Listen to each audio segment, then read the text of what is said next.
Hello, I'm Helen from Journal with Purpose and welcome to my latest YouTube video.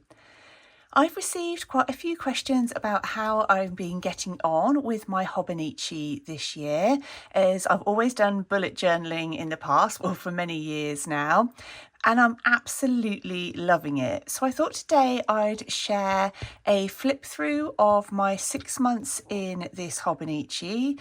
This one covered the January to June. For anybody that's new to Hobonichis, this is the Techo Cousin, and it comes in the 2 different inserts. So I've just moved into the July to December. So you can see it's got kind of nice and fluffy and chunky. I've been absolutely loving it. It saved me a lot of time in setting out layouts, but it's actually then given me some more time back to be creative in this journal. And when we get to my daily pages, you'll see how I've been decorating them. And this is mainly for my planning, but I also add quite a lot of journal writing in here as well. So at the beginning of the Hobonichi, you've got your columns set out for each month of the year. So this is the first 6 months, but I was still able to add in some deadlines and things that are coming up in the later part of the year. And that was really helpful for me, being able to see everything there laid out, what I've been working on, events, anything else that were coming up, and to set my top 3 priorities at the beginning of each month. One of my only downsides with the Hobonichi is it doesn't have any bookmarks or tags. I love its simplicity, but because of the way it's laid out, you do want to be able to find things easily. So I've been just adding these little post-it note style tabs on the top, and I also added some tabs on the side. These are sticky for each month of the year, just to make it easier to use. So this is then the monthly calendar setup, and I'd put all of my tasks that I hoped to work on during the month down the left hand side. And then again, anything that I was working on when I had videos going out, planning in workouts that I wanted to do, projects that I was working on with other people and deadlines. So that just worked really well. And I tend to add some washi along the bottom and then perhaps some stickers in the dates that aren't actually relevant to that month. And the washi tape and a lot of the images came from London Gifties, but images like this came from my Patreon printables, so I really liked being able to use those in here. I tend to always have lots on the go, so having a good planning system is absolutely crucial for me in terms of being able to stay on top of everything and make sure that I'm not missing any deadlines at all. Hobonichi paper is really thin, but it holds up beautifully to fountain pen ink and watercolour, so it's just been really lovely to use. So once we get behind the monthly calendars, we then get into the weekly layouts. And this is probably the only place I feel that I waste space in the Hobonichi, because they have a time ladder down the left-hand side of each column. This goes through, I think, underneath the washi tape right through to about 3 or 4 in the morning. I don't have plans then, but I do really like being able to block out parts of my day during the week. So usually on a Sunday, I'll look to the week ahead and start blocking out, thinking, okay, so I'm going to be filming for Patreon that day, YouTube that day, that one was Cult Pens, here I want to work on the blog post. Really helpful to be able to block that in advance. And similar to the monthly, down that left-hand side, I then write down the things I'm really hoping to get started on during the course of that week. So my weeklies are pretty much the same. But again, because it starts at 5 in the morning, I've just put some stickers up at the top just to really put something in that space. But it's definitely helped me a lot, because that's one of the things I found with the bullet journal, because I would only set up kind of round about the 20th of the month, I'd set up my plans for the next month. It meant that with longer term planning, it was a lot more difficult.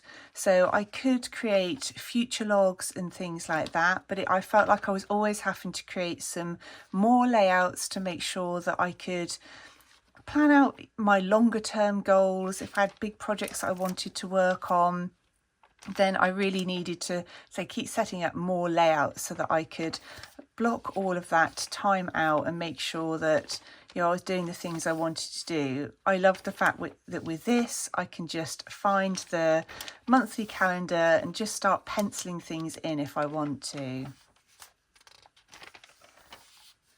And here I've just been lettering the days at the top. And then, so here I wrote my goals for 2023, and then we get into my daily pages. At the beginning of each of the new months, I've tended to include printables from Patreon, but all of these images then are cut from London Gifties tape. So again, that's a printable. And here, but I think because there's quite a lot of these pages, what I'll probably do is just put some music on and flip through all of these. I hope it just gives you an idea really again of how I'm using them. So again, you've got this timer ladder down the left hand side of each of the days, and then I tend to write my tasks at the top, and then I either decorate the rest of the page or add some journal writings. I've got stenciling, watercolour, all sorts in here. So I will now flick through the 6 months of daily pages.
Well, that brings me to the end of my daily pages in my Hobonichi.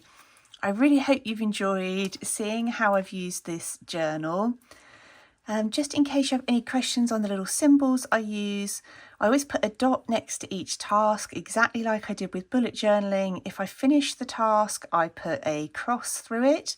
If it's something that's time sensitive, then I tend to do it as a circle to show that I need to be doing something at a specific time, whether that's a meeting, something releasing, anything like that.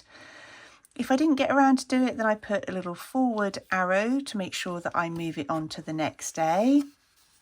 If I start something but didn't finish it, just trying to see if I've got anyone here, but it will just have one line through it, which again is a reminder for me in the evening that I need to take that task over to the next day.